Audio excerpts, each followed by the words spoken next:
일이니 마땅히 조용히 하고 근심하지 말라 하니 모든 백성이 곧 가서 먹고 마시며 나누어 주고 크게 즐거워하니 이는 그들이 그 읽어준 말을 밝히 알미라. 아멘.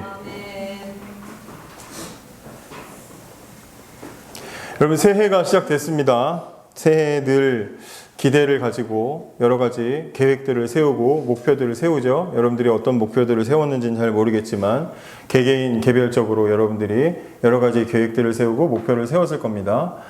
뭐 다이어트도 있을 거고요. 아니면 뭐 어떤 성적 향상이나 취업이나 결혼이나 연애나 뭐 여러 가지 계획들을 세웠을 텐데, 우리 청년부는 어떤 계획을 세워야 될까? 2026년도 우리는 어떤 계획을 가지고 나아가야 할까라고 고민을 할 때 저는 청년부가 다른 건 몰라도 저와 여러분이 우리들이 모두 다 올바른 예배자로 회복되는 한 해가 되기를 진심으로 바랍니다. 예배자가 되었으면 좋겠습니다. 단순히 청년부가 이렇게 모여서 좋은 인간관계로 좋은 선배와 후배, 좋은 사람, 재밌는 사람으로 서로 어울리는 것에서 끝나는 것이 아니라 저도 여러분들도 서로 간에 같이 예배자가 되어서 그렇게 함께 예배자로서 하나님을 예배하는 그런 한 해가 되었으면 좋겠습니다. 저도 그렇게 기도하고 여러분들도 그렇게 기도하면서 성장해 나갔으면 좋겠습니다. 그래서 그런 마음을 가지고 마음에 품고 중고등부 예배랑 제가 청년부 예배 아침에 2개를 하니까 예배를 이제 준비하면서 말씀을 이렇게 같이 묵상을 했었는데요. 그래서 오늘은 정말 제가 아끼고 아끼는 말씀 중에 한 장면을 여러분들에게 소개를 해드린 겁니다. 느헤미야 8장은 제가 언젠간 이 본문을 읽고 굉장히 마음이 뜨거웠던 그런 기억이 있습니다. 한 문장 한 문장마다 정말 어떻게 이렇게 예배할 수 있을까라는 생각을 가지고 제가 가장 이상적으로 바라보는 뜨거운 예배의 현장이 오늘 본문에 기록되어 있습니다. 물론 아까 찬양했던 우리 하나 되어 구원하심이 보좌에 앉으신, 이거야말로 가장 최고의 예배죠. 요한계시록에 나오는 장면이 있잖아요. 마지막에 우리 구원받은 우리 모두가 주님 앞에서 구원하심이 어린 양께 있도다, 우리 다 같이 하는 날이 있겠죠. 근데 이 땅에서 들려지는 가장 이상적이고 가장 아름다운 예배가 저는 느헤미야 8장의 예배라고 생각을 합니다. 그래서 이 말씀을 나누면서 우리는 어떤 예배자가 될지, 어떻게 우리는 예배해야 할지 고민했으면 좋겠습니다. 성경은 항상 어떤 출발하는 시점에 회복을 놓는데 여기 말씀에 대한 회복에 대한 이야기가 나와 있습니다. 이 배경은 그래요. 이스라엘 백성들이 망했어요. 이스라엘이 망했다는 건 사실 말이 안 되는 거예요. 왜냐하면 하나님의 나라, 구약시대에서는 하나님이 다스리는 나라였잖아요. 그 어떤 신보다도 가장 강력하신 하나님이 다스리시는 나라인데 그 나라가 쪼개지지를 않나. 그리고 북이스라엘이 아수르에게 망하고, 근데 그 망한 것을 봤는데도 또 남유다는 타락해서 결국에는 100년 뒤에 이제 바벨론에 의해서 멸망을 하게 됩니다. 앞에 북이스라엘이 망한 거는 망했다 칠 수 있는데, 그런데 앞에 북이스라엘이 망한 걸 봤는데 어떻게 그렇게 정신을 못 차리는지 모르겠어요. 근데 그렇게 남유다도 결국에는 멸망을 하게 돼요. 그리고 여러분들이 잘 아는 대로 포로로 끌려가죠. 다니엘 이야기 우리가 알잖아요. 포로로 끌려간 얘기잖아요. 그래서 그렇게 포로로 1차, 2차, 3차 사람들이 포로로 끌려가게 됩니다. 그때 유다 사람들이 포로로 끌려갈 때, 그때 하나님이 선지자들을 통해서 예언하신 게 뭐였냐면 70년 동안 포로 생활을 할 것이다 였어요. 70년 동안. 그리고 하나님의 이 예언은 그대로 이루어져서 이제 70년이 되었을 때, 포로로 잡혀간 지 70년이 되었을 때 바벨론 포로로 끌려갔는데 그 사이에 그 주인이 바뀌었어요. 페르시아로 바뀌었어요. 그래서 페르시아 시대에 고레스라는 왕이 이제 칙령을 내려가지고 너희 유대인들은 너희 예루살렘으로 돌아가서 너희 하나님께 성전을 짓고 예배를 드리러 돌아가라 해서 그들이 출애굽하듯이 70년 만에 다시 고국으로 돌아오게 됩니다. 이 성경 예전에는 막 열심히 찾아봤었는데 포로로 처음 잡혀간 1차 포로 시기랑 그다음에 도착하는 시기, 그다음에 성전이, 예루살렘이 망했으니까 성전이 무너졌을 거 아니에요, 그죠? 그 성전이 무너졌을 시기랑 성전이 다시 완공된 시기가 70년으로 똑같습니다. 그래서 그렇게 하나님은 기가 막히게 하나님의 약속대로 70년이라는 시간 동안 징계를 받게 하시고 다시 이스라엘을 돌아오게 하셔요. 그런데 여러분 생각해 보세요. 70년 동안 포로 생활을 하다가 돌아가라 했으면 어떠해야 될 것 같아요? 거기 그 바벨론, 페르시아에 잡혀있는 모든 이스라엘 사람들이 수십만 명, 적어도 100만 명 이상 있었을 거 아니에요? 그러면 그 사람들이 돌아가라 했을 때 어떻게 했을 것 같으세요? 와! 하고 다 돌아갈 줄 알았는데 10%도 안 돌아갑니다. 그래서 아주 소수의 사람들이 돌아가게 돼요. 나머지는 왜 안 돌아갔을까요? 민준아, 왜 안 돌아갔을 것 같아요? 아니, 제가 말하려고 약간 입을 이렇게 우물우물 하더라고요. 그래서 뭘 안 하나 싶어가지고. 그죠? 예. 거기서 정착을 한 거예요. 70년 동안 살면서 나름대로 거기서 생활을 하게 된 거예요. 그래서 거기 정착을 하게 되고 대부분의 사람들이 돌아가지 않습니다. 왕의 명령이 뭐였어요? 성전을 지을 하나님의 말씀대로 성전 지을 사람들은 돌아가라 그랬더니 정말 그런 사람들만 일어나서 돌아가는 거예요. 그래서 1차로 돌아간 사람들. 근데 그 성전을 지을 때도 또 여러 가지 방해를 만나고 그래서 막 10몇 년, 16년인가 동안에 계속 방해를 받아가지고 중단되기도 하고 그래서 성전 건축이 중단되다가 결국에는 나중에 성전을 짓습니다. 성전을 지었을 때도 성전 터를 이렇게 만드는데 터를 만들면 대충 규모가 보이잖아요. 그래서 성전 터를 만들고는 돌아간 사람들이 막 감격을 받아요. 우리가 드디어 우리 거기서 태어난 세대들은 성전 예루살렘 말로만 들었잖아요. 근데 돌아가서 현장에서 그걸 보고는 감동을 받는데 옛날에 그 성전 옛날에 있었던 그 화려한 성전을 봤던 사람들은 그 터가 하도 초라해가지고 막 통곡을 하고 웁니다. 그런 장면들이 나오게 되죠. 그래서 성전을 짓습니다. 그러니까 이스라엘이 하나님 말씀을 어겨서 쫓겨났다가 다시 돌아와서 성전을 지었다는 얘기는 신앙의 기준점을 다시 세웠다는 이야기가 상징적으로 그렇게 되죠. 근데 그걸로 끝나지 않아요. 이제 성전을 짓고 나면 이제 자기들이 살아갈 터전을 만들어야 되잖아요. 집을 세우고 만들었는데 아직 뭐를 못 만들었냐면 성벽을 만들지 못했어요. 그래서 2차로 또 다시 에스라 또 사람들이 들어가고 또 3차로 해서 또 다시 3번에 걸쳐서 이스라엘 사람들, 바벨론에 있던 이스라엘 사람들이 돌아오게 됩니다. 그래서 2차로 돌아온 사람들과 함께 다시 이제 성벽을 느헤미야를 통해서 성벽을 이제 이렇게 세우게 돼요.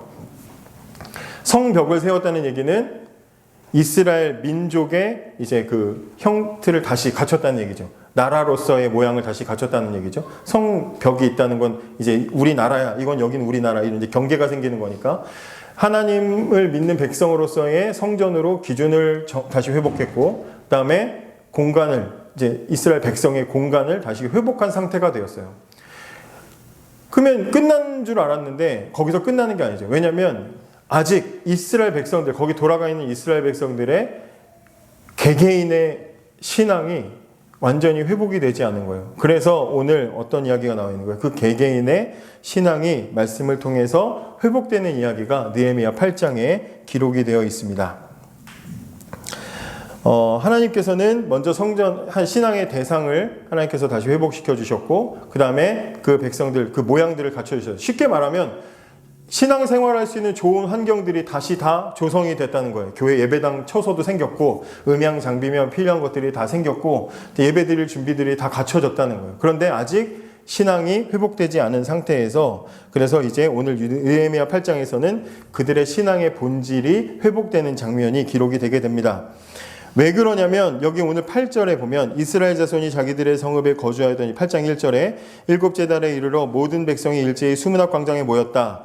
일곱째 달이라는 건 이스라엘 백성들에게 일곱째 달은 신앙의 그 달력으로는 처음 시작하는 첫 달이라는 뜻이에요. 그래서 이제 다시 첫 달이 시작됐을 때 다시 신앙의 회복을 위해서 이 사람들이 모였어요. 그리고 2절에 보면 그리고 학사 에스라에게 여호와께서 이스라엘에게 명령하신 모세의 율법책을 가져오기를 청하매.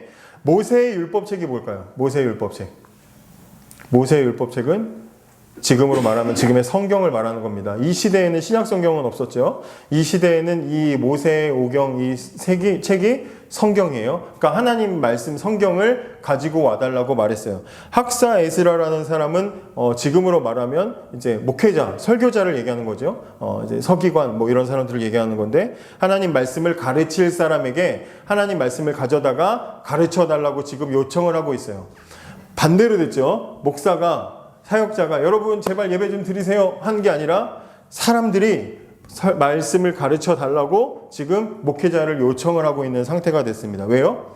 지난 70년 동안 하나님 말씀을 어기고 떠났다가 나라가 망했던 경험을 가지고 있기 때문에 자기들이 하나님께로 돌아가야 된다는 걸 너무나 잘 알아요. 그래서 나라가 회복되고 성전이 회복되자마자 이 사람들은 모여서 우리에게 말씀을 다시 가르쳐 달라고, 말씀 떠났다가 우리 망했으니까 말씀을 다시 가르쳐 달라고 요청을 하고 있는 그런 상황이 된 겁니다. 그래서 이제 사람들이 모이게 된 겁니다. 자, 어디에 모였어요? 어디에 모였어요, 지금 사람들이? 말씀 보니까 어디에 모였어요? 네? 어디요? 어디에 모였다고 돼 있어요, 지금? 이제 수문 앞 광장. 수문 앞 광장이라는 건 뭐냐면 물이 들어오는 통로가 있는 그런 성 안에 물이 들어오는 그런 길, 물이 들어오는 길이에요. 물이 들어오는 길에 큰 넓은 광장이 있었나 봐요. 거기에 지금 사람들이 모여 섰습니다.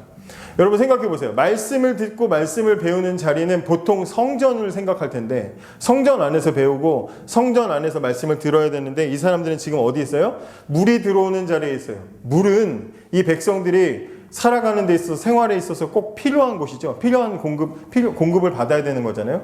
삶에서 가장 중요한 물이 들어오는 자리에 이 사람들이 지금 모여 있어요. 이 얘기는 무슨 얘기예요?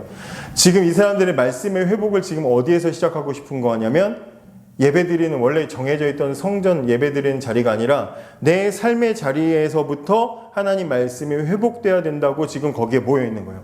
내 삶의 자리, 내 생활의 자리, 그러니까 종교의 자리 말고 내가 삶을 살아가는 그 시작점, 수문 앞 광장에 모여서 이곳에 생명이 공급되는 이곳에서 내 육체의 생명뿐만 아니라 내 영혼의 생명도 회복되기를 바라면서 지금 이곳에 모여 있습니다.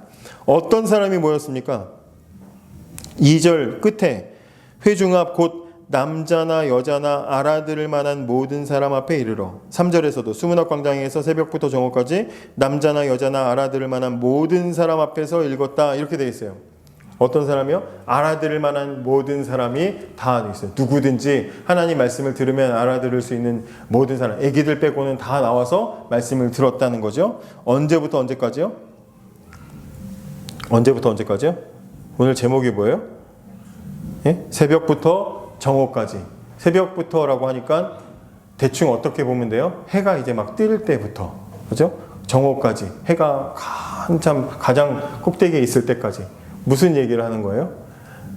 하나님 말씀 글씨가 보이기 시작할 때부터, 빛이 보이기 시작할 때부터 적어도 한 6시간 정도의 시간 동안 이 사람들이 그곳에 서서 하나님 말씀을 들었다. 지금 이렇게 말해주고 있는 거죠. 굉장히 열심히 모여 있는 거죠. 한 6시간 우리 집회하면 견디겠어요, 여러분? 우리가 작년 여름에 해봤죠. 한 4시간은 해봤어요. 4시간까지는 해봤어요. 6시간은 쉽지가 않아. 그것도 땡볕 아래에서 쉽지 않을 것 같아요. 우리는 의자에 앉았으니까 그나마 견뎠는데 쉽지 않아요. 근데 6시간 동안에 이 사람들이 정말 말씀에 갈급한 거예요. 너무 말씀에 갈급해서, 아니, 저는 이 말씀이 왜 처음에 감동이 됐냐면, 일단은 성도들이 와가지고 말씀을 가르쳐 달라고 목회자들에게 자리를 마련하는 것부터가 반대였어요. 보통은 그렇지 않잖아요. 그렇게 한 뿐만 아니라 모든 알아들을 만한 사람들은 다 와. 누구든지 다 와. 그래서 다 세워가지고 삶이 연결되는, 시작되는 그 중요한 자리에 서서 하나님 말씀을 요구하고 있어요. 그리고 새벽부터 정오까지 아주 긴 시간 동안 이 사람들이 하나님 말씀을 사모하는 마음을 가지고 서 있습니다. 4절, 그때 학사 에스라가 특별히 지은 나무 강단에 서고. 자, 얼마나 이 사람들이 말씀에 대한 사모함이 있는지, 하나님 말씀을 전할, 그 말씀을 읽어놓을, 이제 나중에 보면 그렇잖아요. 하나님 말씀의 두루마리를 이렇게 쭉 펼치고 그 말씀을 이렇게 읽잖아요. 그러니까 그걸 쭉 펼치고 볼 수 있을 만큼 특별히 제작된 말씀 펼칠 수 있는 그런 강단, 나무 강단을 제작을 해놓은 거예요. 그만큼 준비한 거죠. 철저히. 그냥 아무거나 대충 뭐 없어? 테이블 뭐 써온 거 없어? 이런 게 아니라 미리 다 준비한 거예요. 그러니까 이 듣고자 하는 사람들이 얼마나 그 마음의 준비와 태도를 가지고 있었는지 우리가 알게 되죠. 성경책이 지금처럼 이런 성경 아닌 거 알죠? 쭉 펼치는 성경이기 때문에, 그렇기 때문에 아마 긴 테이블 같은 걸 준비하지 않았을까, 이제 그렇게 생각을 해보게 됩니다. 특별히 지은 나무 강단에 서고, 그리고 그 곁에는 우리가 아까 읽을 때 이름 되게 어렵죠. 마띠디아, 스마, 아나, 무리야, 마아세야, 이름 되게 어렵잖아요. 이 사람들이 옆에 쭉 섰어요. 쭉 섰어. 그리고 나중에도 7절에 보면 예수와 바니와 세레비아와 야민과 야굽과 이 사람들도 다 같이 서가지고 레위 사람들이 쭉 섰어요. 그리고 이 사람들이 뭐 해요? 에스라가 하나님 말씀을 이렇게 해서 한 절을 이렇게 쭉 읽으면 이 옆에 있는 사람들이 거기 서가지고 뭐 해요? 지금은 마이크가 있으니까 제가 이렇게 혼자 말해도 여러분들이 들리지만 제가 이렇게 해서 말씀을 읽으면 이 시대에는 그 수많은 사람들이 있는데 거기서 앞에서 읽으면 잘 안 들리잖아요. 그죠? 그러니까 앞에서 에스라가 말씀을 읽으면 아마도 상상하기에 그 레위 사람들 중에 그런 말씀을 이렇게 잘 전할 수 있는 사람들이 사이사이에 서가지고 하나님 말씀을 이렇게 한 부분을 딱 읽으면 그걸 전달했겠죠. 사람들에게, 주변 사람들에게 전달하고 그냥 전달하는 것으로 끝나는 게 아니라 뭐라 그래요? 7절 끝에 그들에게 율법을 깨닫게 했대요. 율법을 깨닫게 했대요. 하나님 말씀을 그냥 읽어주는 것뿐만 아니라 그 말씀을 해설했어요. 쉽게 말하면 설교를 했어요. 하나님 말씀이 깨달아지도록 설교를 했다 이 말이죠. 그걸 언제 동안요? 새벽부터 정오까지 긴 시간 동안 했다 이 말이에요. 자, 여기까지는 할 수 있어. 하나님 말씀을 듣는 거 보고 설교 길면 길을 수도 있고 들을 수도 있어요. 그런데 중요한 건 뭐냐면 우리가 같이 보아야 될 건 뭐냐면 이 말씀을 이렇게 긴 시간 동안 듣는 이 사람들의 태도예요. 태도. 이 사람들의 태도. 잘 보세요. 나무 강단을 특별히 만들었어요. 기대가 가득해요. 하나님 말씀이 전하기에 부족함이 없도록, 문제가 없도록 준비했어요. 그리고 실제로 학사 에스라가 딱 나왔어요. 그리고 6절 같이 읽어볼게요. 5절 같이 읽어볼게요. 5절 시작. 에스라가 모든 백성 위에 서서 그들 목전에 책을 펴니 책을 펼 때 모든 백성이 일어서니라. 자, 하나님 말씀을 두루마리 들고 와가지고 쭉 펼쳐요. 하나님 말씀 이제 읽으려고 펼쳤더니 사람들이 어떻게 했다고요? 그 전까지는 이렇게 다른 시구도 있고 앉아있고 하다가 이제 시작되나 보다 하고 쫙 펼쳤더니 사람들이 자리에서 일어났어요. 여러분 자리에서 왜 일어났을까요? 자리에서 왜 일어났을까요? 여러분 우리가 찬양할 때 자리에서 일어나요. 그죠? 왜 일어나요? 축도할 때 자리에서 일어납니다. 왜 일어나죠? 왜 일어나죠? 여러분 이렇게 앉아있다가 죄송해요. 요즘 MZ들은 잘 안 그러는데 이렇게 앉아있다가도 누가 어른이 들어와. 그럼 어떻게 해요? 어떻게 해요? 여러분 안 일어나요? 어떻게 해요? 이렇게 앉아있다가 장로님 들어오시면 어떻게 해요? 장로님 무슨 일어난단 말이에요. 조금 이제 예의 없는 사람은 이렇게 뛰는 척만 하죠. 이렇게 일어나는 척만 해. 근데 어쨌든 일어나. 왜 일어나죠? 자리에서 왜 일어나는 거죠? 네? 자리에서 왜 일어났어요? 응? 근데 지금 몸으로 뭐 하는 거예요? 예의를 표현하는 거죠. 예의를 표현하는 거예요. 다른 걸로 지금 할 수가 없잖아요. 존경에 선물 드릴 수 없잖아요. 근데 내 지금 할 수 있는 건 뭐예요? 내 몸뚱이를 가지고 내가 지금 할 수 있는 최고의 예의의 표현이 뭐예요? 자리에서 일어나는 거예요. 지금 하나님이 등장했어요? 하나님이 갑자기 하늘에서 빛을 쫙 하면서 짠 하고 나타나셨어요? 아니죠. 그냥 하나님 말씀을 펼쳤어요. 늘상 그럴 수도 있는 건데 하나님 말씀을 펼쳤어요. 근데 이 사람들이 하나님 말씀이 펼쳐지자 마치 하나님이 계신 것처럼 그 자리에서 일어났어요. 이 말씀을 저는 보면서 이 말씀을 처음 만났을 때 이게 저한테 너무 쇼킹했어요. 성경책 우리 흔하게 보는데 이 사람들 이 시대에는 물론 성경책이 흔하진 않았겠죠. 근데 흔하게 하나님 말씀 듣고 우리 주일마다 설교 듣는데 나는 어떤 태도로 지금 하나님 말씀을 접하고 있지? 그런 생각이 들었어요. 여러분 어떠세요? 마음이라도 하나님 말씀이 전해질 때 예의를 갖추고 있습니까? 하나님 말씀 앞에. 그리고 이래요. 에스라가 위대하신 하나님 여호와를 송축하며 하나님 찬양한 거예요. 하나님 말씀 전하기 전에 우리 하나님 찬양 받으실 하나님 영광 받으실 하나님 감사합니다 하면서 하나님을 찬양합니다. 우리를 구원하시고 그죠? 70년 동안 우리를 포로 생활 가운데서 우리를 건져주셔서 이곳에 드디어 성전도 세우게 하시고 성벽도 세우게 하시고 모양을 다 갖추게 하신 하나님 감사합니다 영광 돌립니다 라고 말했더니 사람들이 다 뭐라 그래요? 손을 들고 아멘 아멘 하고 응답하고 몸을 굽혀 얼굴을 땅에 대고 여호와께 경배하니라 라고 했어요. 손을 들고 그죠? 자리에서 일어서는 것도 예의의 표현이에요. 하나님 높입니다 할 때 우리가 다른 거 없어. 만약에 거기에 무슨 악기가 있었으면 악기를 연주했겠지. 근데 거기에 서 있는 사람들은 지금 손에 든 거 아무것도 없어요. 그랬더니 이 사람들이 할 수 있는 최고의 기쁨과 영광을 돌리는 표현이 뭐예요? 손을 드는 거예요. 하나님께 손을 들고 아멘, 아멘 하는 건 뭐예요? 아멘이 무슨 뜻이에요? 동의합니다. 그렇게 될 줄 저도 믿습니다. 이거 아니에요.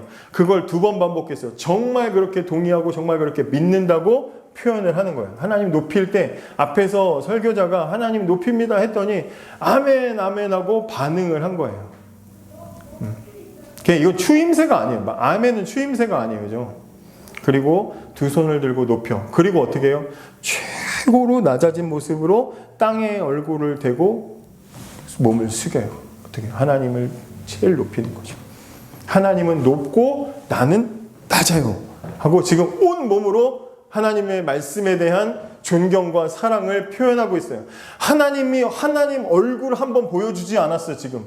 그냥 성경을 펼쳤을 뿐이에요. 하나님 말씀이 이제 시작돼요. 아니, 하나님 말씀이 오늘 지금 막 감동이 돼가지고 너무너무 재밌고 좋고 막 감동이 돼서 눈물 흘리면서 반응했다는 이야기가 아니에요. 시작도 되기 전이에요. 그런데 이미 예배가 시작되기 전에 이 사람들은 다 예배를 하고 있어요.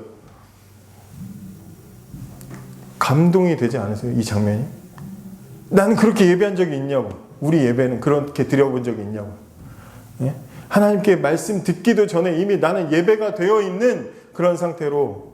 아니, 예배의 은혜라는 건 설교자가 논리적으로 설교를 잘하고 재밌게 잘했기 때문에 예배의 은혜를 얻는 게 아니에요. 그죠?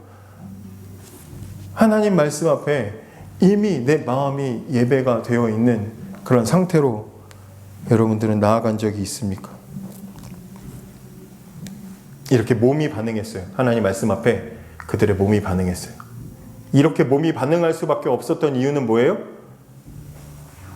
이렇게 하나님 말씀 앞에 하나님 말씀 펼쳐지자마자 야, 드디어 하나님 말씀하시는구나 하면서 몸이 반응할 수밖에 없었던 이유가 뭐예요? 지난 70년간 포로 생활을 했기 때문이에요. 하나님 떠나면 어떻게 되는지를 너무나 알아. 그리고 하나님이 나를 구원하시는 그 능력이 얼마나 큰지도 내가 알았어. 아니까 반응할 수 있는 거예요. 자, 반대로 그럼 생각해 보면 우리 예배가 감격이 없고 우리 예배가 은혜가 없고 우리 예배에 이런 동의함이 없다는 것은 결국엔 뭐가 없다는 거예요?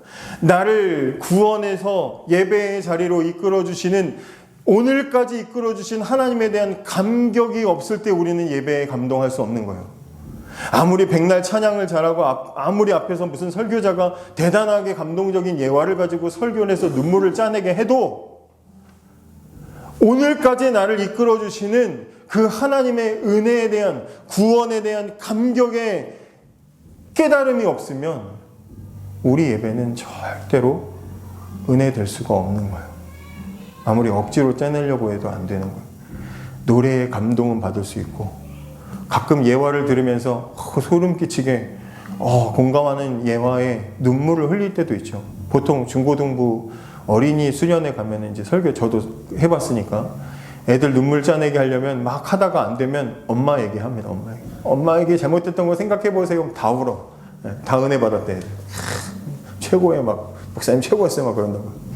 그런 거 말고 여러분들이 이 자리에 오기까지 불을 끄든지 안 끄든지 찬양 드럼이 있든지 없든지 우리가 어떻게 하든지 상관없이 그냥 이 자리에 와서 앉았을 때 내가 이 자리에 나와서 예배할 수 있게 해주신 그 하나님의 지금까지의 구원의 은혜에 대한 감격이 있다면 우리 예배는 실패할 수가 없지요.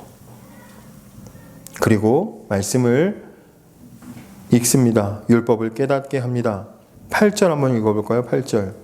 하나님의 율법책을 낭독하고 그 뜻을 해석하여 백성에게 그 낭독하는 것을 다 깨닫게 하니. 그렇죠? 여러분, 하나님 말씀은요 그냥 읽어서 끝나는 게 아니에요.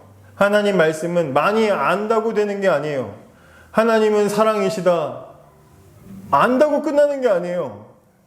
성경 말씀은 적어도 여러분들이 청년부가 됐다면 학교 공부하듯이 전공 공부하듯이 하나님 말씀이 왜 그런지를 여러분들이 알아야 돼요. 공부하듯이 배워야 돼요. 하나님 말씀이 왜 그런 말을 하고 있는지 알아야 돼요. 어린이 때는 사건을 설교합니다. 이야기 설교를 해요. 그죠? 요셉 이야기, 다니엘 이야기. 중고등학생 때도 어느 정도는 이야기를 하지만 이야기의 교훈 같은 걸 조금 더 담아서 조금 더 심화된 설교를 합니다.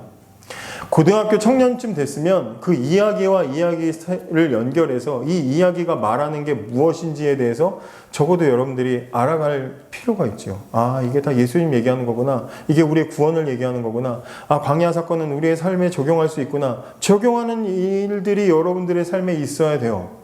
그렇게 하나님 말씀을 깨닫게 하는 과정들이 있습니다. 그렇게 깨닫게 되었더니 9절 뭐라 그래요? 백성이 율법의 말씀을 듣고 다 우는지라 이래요. 하나님 말씀을 들었더니 울었어요. 왜 울었을까요? 여러분 생각해 보세요. 지금 왜 울었을까요? 이 백성들이.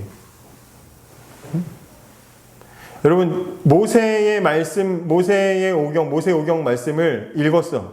말씀을 깨달았어. 우리가 지금 청년부에서 우리 지금 새내기들은 모르겠지만 작년까지 창세기를 쭉 보고 있었거든요. 거의 39장까지 봤단 말이에요. 창세기 이런 거 읽었을 거 아니에요. 지금 이런 걸 새벽부터 정오까지 했을 거 아니에요. 창세기 요셉은 어쩌고 뭐 야곱은 어쩌고 이런 얘기 들었을 거 아니에요. 출애굽은 어쩌고 이런 얘기 들었을 거 아니에요. 근데 그 말씀을 듣고는 울었어, 이 사람들이. 왜 울었을까요? 울음의 감정이 왜 생겼을까요? 왜 울었을 것 같으세요?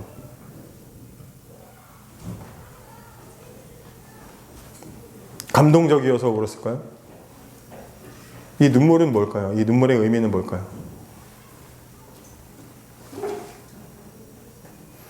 여러분 생각해 보세요. 하나님 말씀을 듣고 울었어요. 창세기부터 우리가 잘 아는 그 말씀을 듣고 울었어요. 이스라엘 백성들이. 지금 이 이스라엘 백성들 어떤 사람들이라고요? 70년간 나라 망했다가 돌아온 사람들이에요. 하나님이 다시 구원해 준 사람이에요.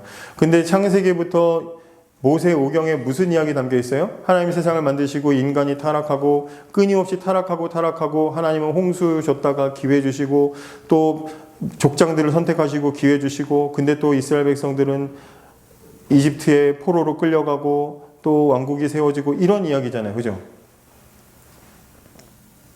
그 이스라엘 백성들이 이 이야기를 듣고 왜 울었을까요? 왜 울었을까요?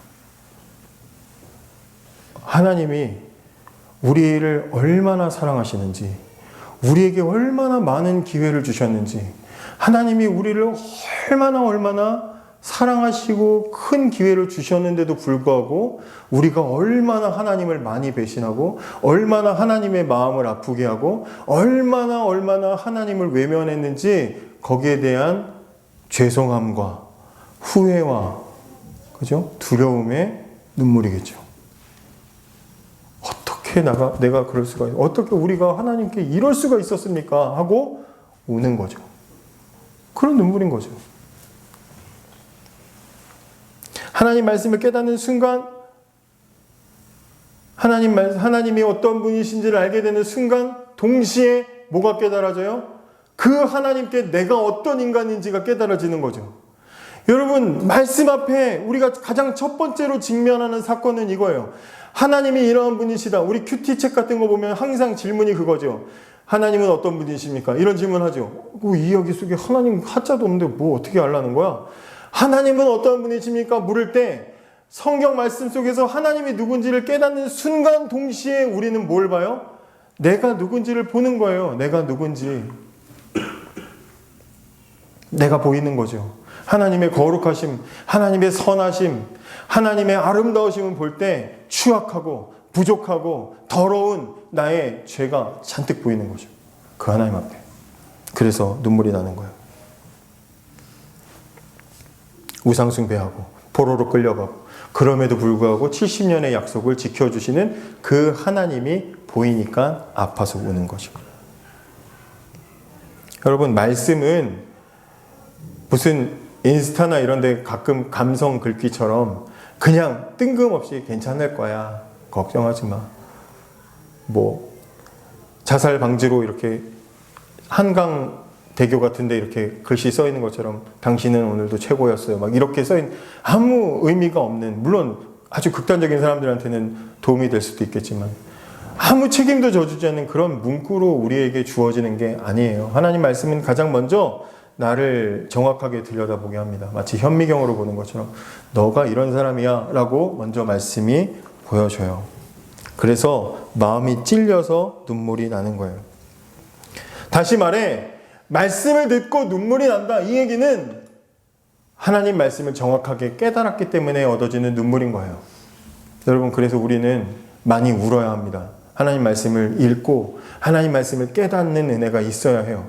말씀이 우리 마음을 후벼 파는 일이 있어야 돼요. 얼마 전에도 그렇게 저희 이야기를 했지만, 마음이 가난해지는 사건이 있어야 돼요. 내 마음 창고는 넉넉하고 나는 항상 든든하고 내 안에 가득 가능성들로 가득 차 있다고 생각했는데, 하나님 말씀을 딱 접하는 순간 이건 아무것도 아니라는 것을 깨닫고 내 마음 창고를 열어봤더니 내 마음 속에 텅 비어있는, 마음이 가난한, 심령이 가난한 사건이 내 안에 일어나야 돼요. 그래서 나는 아무것도 아니구나, 하나님 앞에 나는 아무것도 없구나 하면서 애통하는 단계가 있어야 거기에 구원의 기쁨과 은혜가 주어지는 거다, 이 말이죠.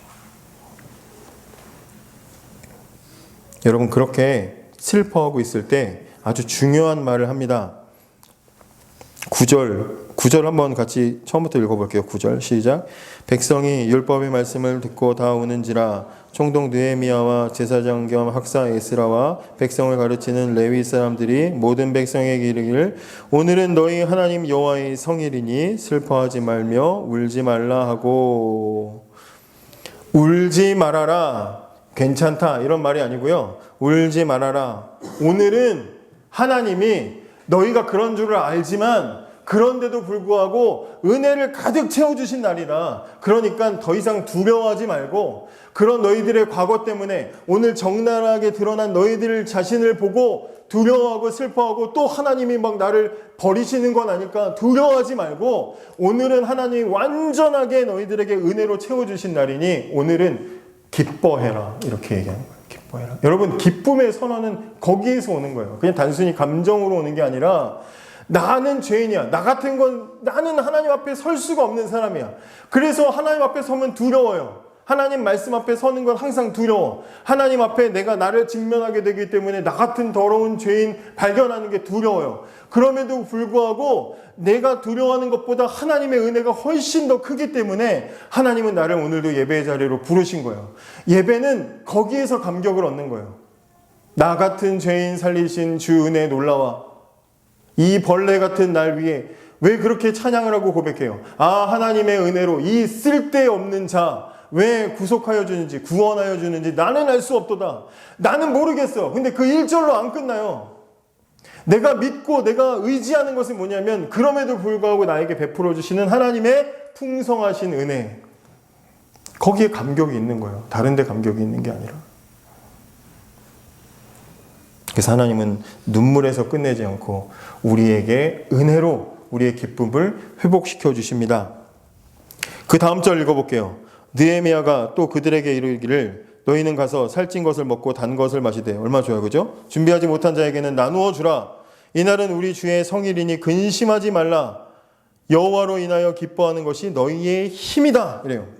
얼마나 기뻐요. 얼마나 좋은 말씀이에요. 기뻐하래요. 개개인이, 여러분, 하나님 말씀 앞에 서가지고 나는 죄인이에요, 맨날 죄인이에요, 거기서 끝나고 거기서 머무르지 말고, 그래서 막 하나님께 가지도 못하고 이번 주 한 주 잘 못 살았어요, 막 말씀 앞에 서지도 못하고 기도도 못하고 두려워하고 그렇게 살지 말고, 그럼에도 불구하고 나에게 은혜 베풀어 주시고 찾아오기를 기다리고 계시는 하나님 계시니 하나님께 가서 내 자신을 정직하게 고백하고, 그래서 하나님이 베풀어 주시는 은혜를 잔뜩 머금어서 하나님 안에서 기뻐해라. 그게 너희들이 한 주간 살아갈 힘이 될 거다. 지금 그렇게 말하고 있는 거죠. 여러분, 내가 내 삶을 보면 답답하죠. 내가 내 삶을 볼 때 힘이 안 나요.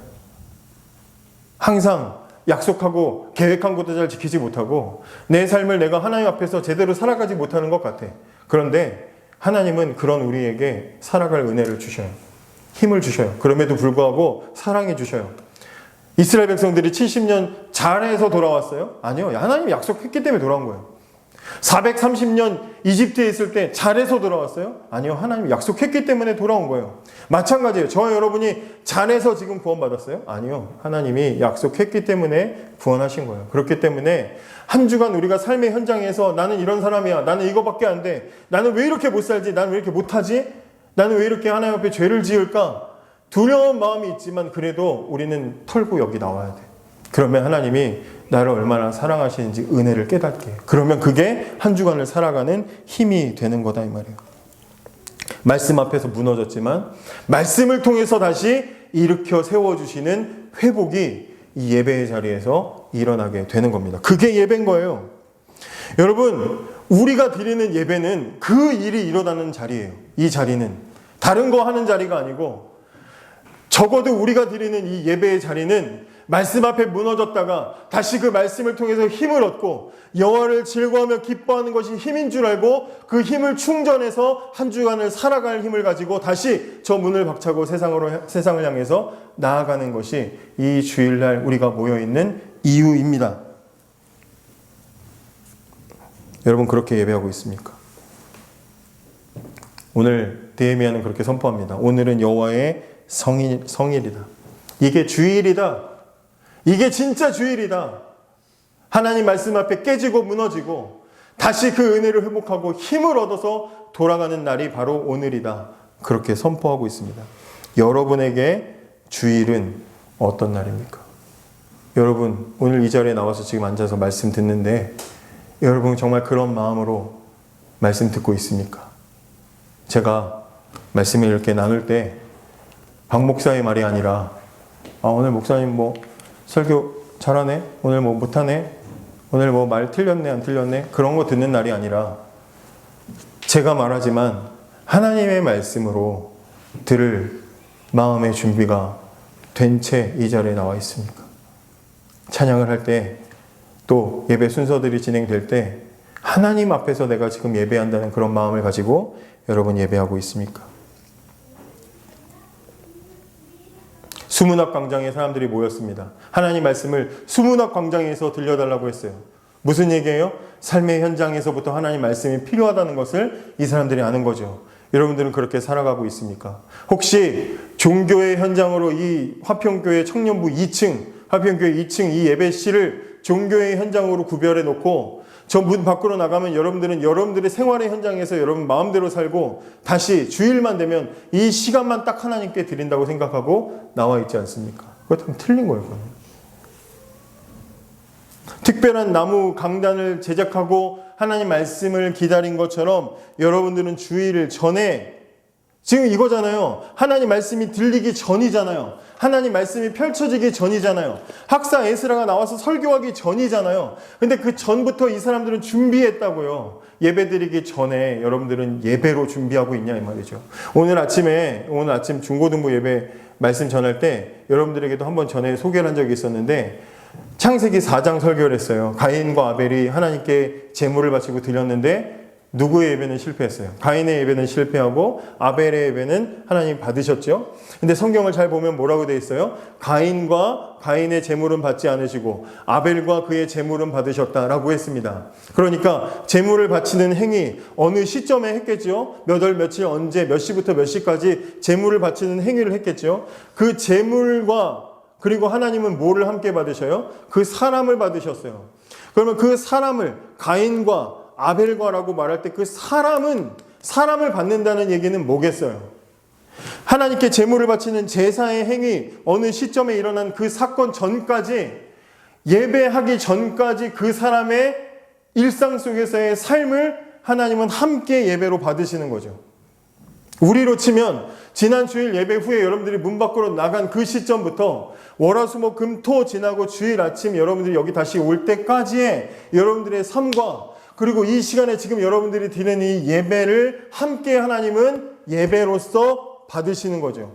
그때 중요한 건 뭐예요? 하나님은 드린다고 해서 다 받으시는 게 아니라 하나님 마치 기호식품처럼 선호하시는 게 있는 것처럼 하나님은 받으시는 예배가 있고 받지 않는 예배가 있다는 거예요.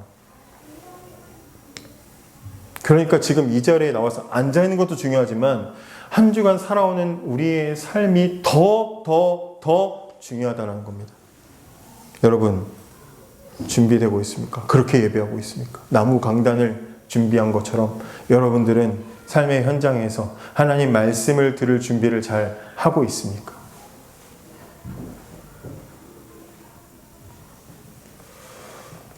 그렇게 됐을 때 하나님 말씀이 들리는 거예요. 그렇게 됐을 때 그 하나님 말씀이 여러분들의 심령을 찌르는 거예요. 그렇게 됐을 때 눈물이 있는 거죠. 그렇게 됐을 때 그 눈물을 통해서 주어지는 회복이 있고 거기에 기쁨이 있는 거죠. 그렇게 해야 하나님 말씀이 하나님을 기뻐하는 것이 힘이라고 말할 수 있는 선포가 나올 수 있는 거죠. 여러분의 예배는 어떻습니까? 여러분들의 예배는 어떻습니까? 몇 년을 지금 여러분들 예배 드렸어요. 그죠? 저랑도 지금 3년째 예배 드리고 있어요. 여러분들의 예배는 어떻습니까? 우리가 주일 예배를 드릴 때 저는 유튜브 장비 하려고 저기 카메라를 저렇게 세팅합니다.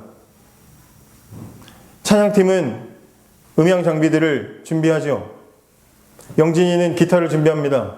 기타가 연주하려고 했는데 줄이 풀려 있으면 어떻게 해요? 줄을 조여요. 세팅을 합니다. 무엇을 위해서? 예배를 잘 드리기 위해서, 찬양을 잘 하기 위해서 맞춰줍니다. 자막을 세팅하고 준비를 다 해요. 이 예배실을 쾌적한 환경으로 만들고 우리 다 준비해요. 이거 다 뭐예요? 예배 준비죠. 우리 예배 준비합니다. 우리가 예배를 드릴 때 필요한 장비를 우리는 예배를 위해서 다 준비해요. 그런데 우리의 예배에 있어서 제일 중요한 도구가 있어요. 그게 뭐예요? 우리 예배를 위해서 제일 중요한 도구. 뭡니까? 나의 몸이에요. 나의 몸. 우리는 예배 도구로 지금 여기 있는 거예요. 우리는 하나님께 다 저마다 예배 드리려고 지금 여기 나와 있어요. 우리는 도구로서 여기 앉아 있습니다. 하나님은 우리 도구인 우리 한 사람 한 사람을 예배로 지금 받고 계시는 거죠. 그럼 다른 장비들은 문제가 있으면 보완을 하고 준비하고 세팅을 하는데 그럼 여러분들은 여러분들의 몸을 준비하고 있습니까? 여러분들의 몸을 세팅하고 있습니까? 여러분, 우리 몸이 뭐예요? 우리 몸이 뭡니까? 아까 우리 찬양단이 연습하다가 그 찬양 부르던데 내 몸은 구주의 성전이니 내 몸은 구주의 성전. 구주의 성전이라는 게 뭐예요? 하나님이 계시는 곳이라는 뜻이죠? 이거 우리 알죠? 모르는 개념 아니죠? 이제 주중에 성경 공부하는데 큐티하는데 누가 물어봤어요. 뭐 그래봤자 상욱이랑 주인이 둘 중에 하나겠죠? 누가 물어봤어요. 에덴 동산 실패했잖아요. 사람이 실패했잖아요. 그럼 어떻게 된 거냐? 물어봤어요. 여러분, 에덴 동산이 왜 좋은 곳이에요? 에덴 동산? 에덴 동산이 좋은 곳은 먹고 마시고 마음껏 할 수 있어서 좋은 게 아니라 거기 누가 계시기 때문이죠? 하나님이 함께 계시는 곳이기 때문에 에덴 동산이 좋은 곳이에요. 근데 인간이 죄를 지었기 때문에 하나님과 함께 할 수 없어서 쫓겨났어요. 그죠? 하나님과 함께 하는 곳을 뺏겼어요. 떠났어요.